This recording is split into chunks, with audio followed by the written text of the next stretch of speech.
Assalomu alaykum. Barcha bizlarni kuzatib boruvchi muxlislarimiz.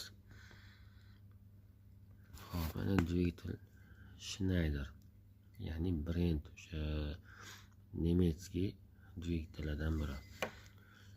Xo'p, 24 voltga maksimal 680 o'zgarmas tok kuchida ishlaydigan 3.6 amper ya'ni 3.5 amper 3000 оборот.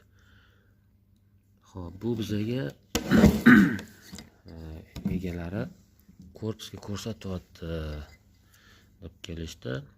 Buni ochib polni chiqarib o'zimizning izolyatsiyalarimizdan foydalanib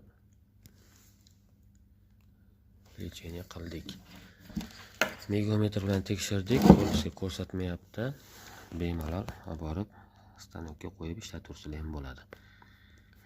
Bizlarni kuzatishda davom eting. Bundan ham qiziq shu dvigatellarni obzorlarini ko'rsatishda davom etamiz.